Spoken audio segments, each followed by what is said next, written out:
So you're back in a relationship with R. Kelly, and I mean, he's essentially supporting you and your daughter now. Yes. Okay. At what point did you start going through his tapes and start finding some of the various tapes? That was back in either 99 or 2000. So that was before you actually moved Yes. and came back. Hmm. Okay. Because at one point you actually started taking some of the tapes. I just took one. You took one. Hmm. Okay. The And one I was that you were in. right. Hmm. I The mean, I one was that you in were actually multiple, in. but I found that I just ran across one that I was in. Okay. And why did you take that one particular tape when there's a whole bunch of tapes with you? It's just the only one I was able to run into at that moment. If I would have seen more with me on them, I would have took those two. Okay. And the tape that ultimately, came out in court later, was that one of the tapes that you saw during that time? No, the one that came out in court is not. The people on the tape, I recognize them, but no, that wasn't one of the tapes that I looked at. Okay.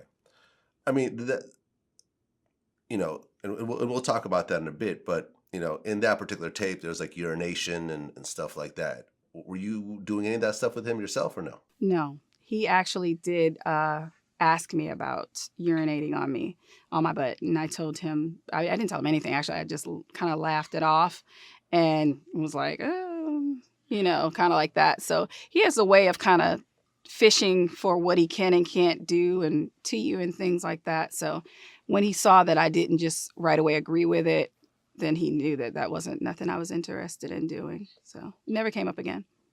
Okay. But you went ahead and stole this tape and then you gave it to one of his artists? Yes. Can you say who that was? Yeah, his name was Keith. It was when he was in his group Talent. It was actually they became friends of mine because they were staying in one of the same hotels that I had a room in, and Rob would give them only $25 to eat with. This is what they told me, and they would see me ordering all this room service and stuff. Like if they walk by the hallway and see my trays, out in the hall and stuff, and they were, I said, well, I can order y'all food. So that's how we got cool. So I would just order them food all the time. And, that's how we became cool. Okay. So now you have this tape. You gave it to one of his artists to hold. And this is before the charges and everything? Yes. Well, he had actually it was, wasn't it? Yeah, it was. Okay. And at one point he finds out that you took that tape. Yeah, he did. He found out. And how did that go?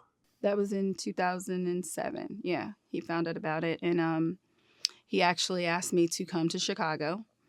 And I came to Chicago. We talked about it. He asked me, did I think I could get possession of it? And I told him I did. And I actually spoke with Keith and got him to come to Chicago with the tape. Okay. So I guess Kelly's lawyers said that you tried to get $300,000 for that tape.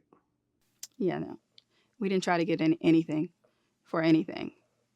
Okay, No, so he actually, he did give them money for the tape, but he gave them, it was his idea. He said, I will give you $250,000 for the tape.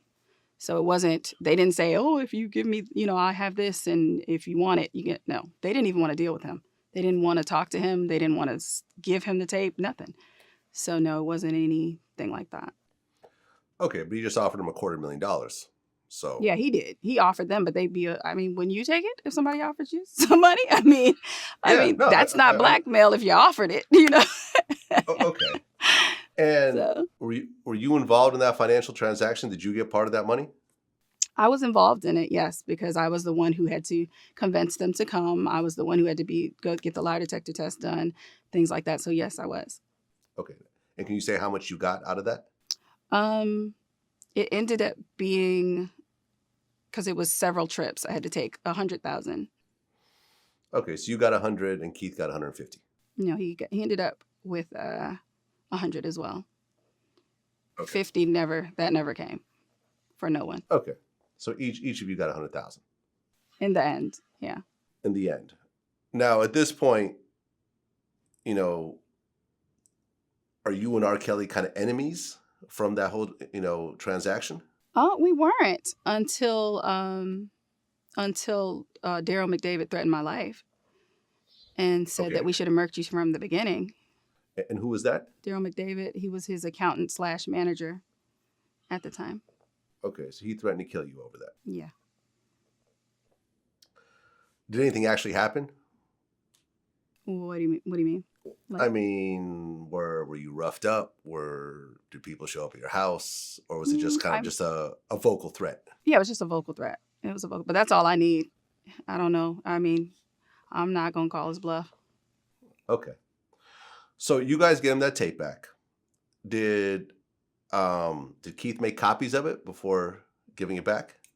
They did. That's why we ended up having to come back multiple times because when we took the lie detector test the first time, he failed. When the Oh, question was, were there more copies? And I guess he said no, and there were. So that was a whole nother trip to come back. Yeah. wow. Oh, okay. A lie detector test for a transaction. I guess when you're talking about this type of thing, then yeah, you gotta cover your bases. Right. Okay. So that tape gets back to R. Kelly and the copies get destroyed. Does that tape ever surface or come out afterwards or no? Um, I'm really not sure at this point. I mean, there's some things floating around. We're really not sure what it is at the moment right now. So I really can't say, honestly. Okay. We're still trying to get to the bottom of some stuff.